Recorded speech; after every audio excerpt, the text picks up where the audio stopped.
My name is Rose, and I am 60 years old. I live in a small, quiet town in the United States, in a white house with a garden full of flowers. We had been married for 30 years, and I believed we were happy. Every morning I made him coffee, and he read the newspaper while I watered the plants. We talked about simple things: the weather, our neighbors, or what we would have for dinner. Life felt steady, peaceful, and safe. One afternoon, I received a phone call from my old friend Lisa. She and I had been best friends in college, but hadn't met in years. Her voice sounded excited and warm. "Rose!" "It's been forever," she said. I smiled instantly. "Lisa!" "How are you?" I asked. She told me she had just moved to my city. "Everything here is new for me," she said softly. "I don't know anyone yet. Can I stay with you for a few days?" My heart was happy to hear from her again. "Of course you can," I said quickly. "My home is your home." A few days later, Lisa arrived with her big suitcase and a bright smile. When I opened the door, she hugged me tightly and laughed. "You haven't changed a bit," she said warmly, "and you still have the same kind eyes." I smiled and welcomed her in. My husband, Mark, came out of his study and greeted her politely.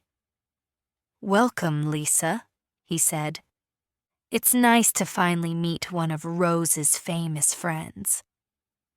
Lisa laughed, and soon the three of us were sitting in the kitchen, drinking coffee and sharing old stories from college.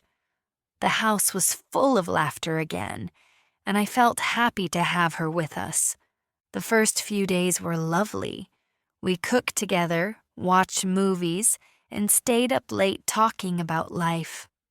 Lisa made Mark laugh more than I had seen in a long time. She was funny, full of energy, and always talking about new ideas and plans. But slowly, something inside me started to feel uneasy. Mark and Lisa began spending more time together, sometimes sitting on the porch talking or laughing in the living room while I cooked. When I entered the room, they would fall silent for a moment, as if I had interrupted something private. I tried to ignore the feeling. I told myself I was just imagining things. One night, I woke up in the middle of the night and saw the kitchen light was still on. I walked in quietly and saw Mark and Lisa sitting close together, whispering. They both stopped talking when they saw me. Mark looked up, surprised.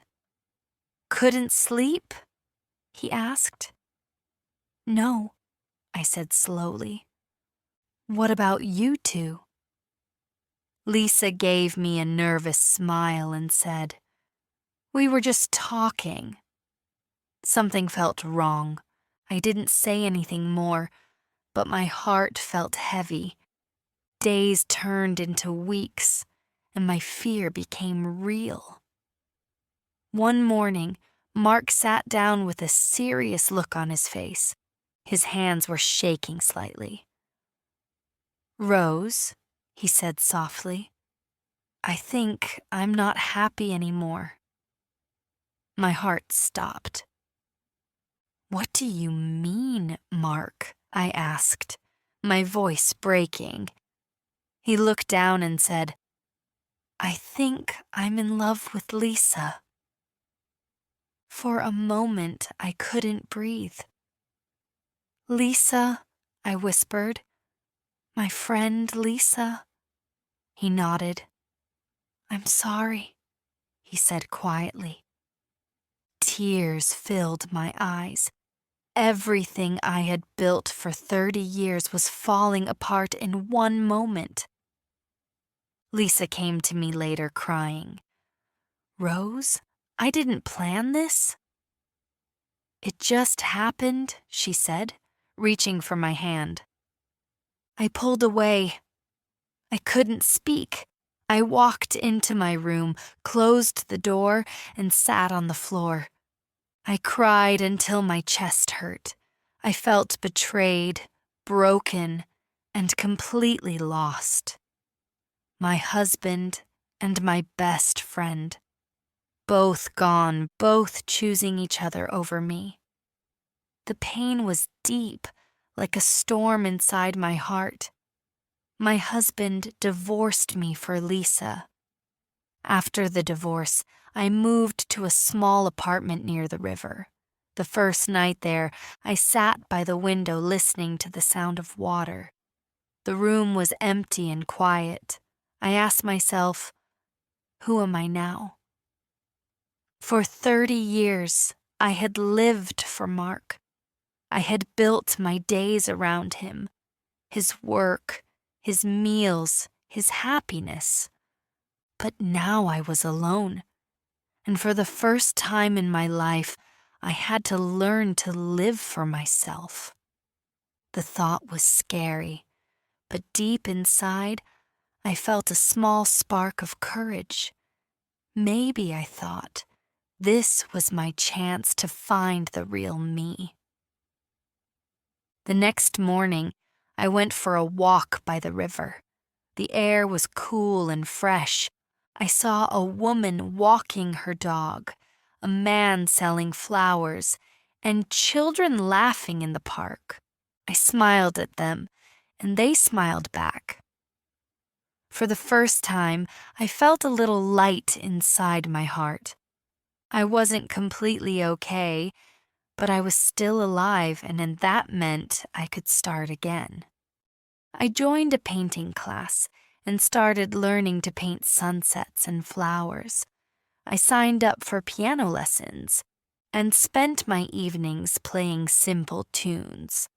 I traveled to a small seaside town one summer and painted the ocean waves. I made new friends, kind people who liked me for who I was, not for what I could give them. Slowly, I began to see that life could still be beautiful, even after heartbreak.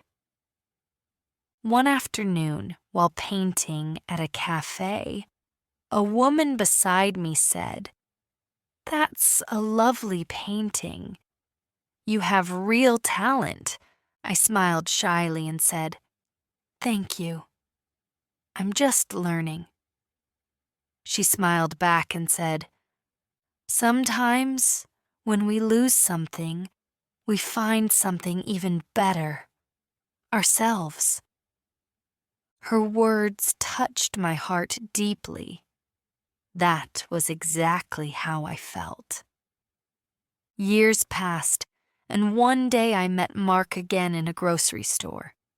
His hair was gray, and his face looked tired. Lisa wasn't with him. He smiled sadly. "Rose," he said, "you look happy." I nodded and smiled gently. "I am," I replied. He looked down. "I made mistakes," he said quietly. I nodded again. "We both did," I answered softly. Then I looked at him and said, "But I learned something important. I didn't lose everything. I lost you, but I found me. So I win." That evening, I went back to my little apartment and sat by the window with a cup of tea. The river outside still made its soft sound, just like the first night I had moved there. But this time, I didn't feel empty. I felt peaceful. I had my freedom, my strength, and my heart. I was not lonely anymore. I had found myself. And that was the greatest love of all. Sometimes losing someone is not the end. It is the beginning of finding yourself.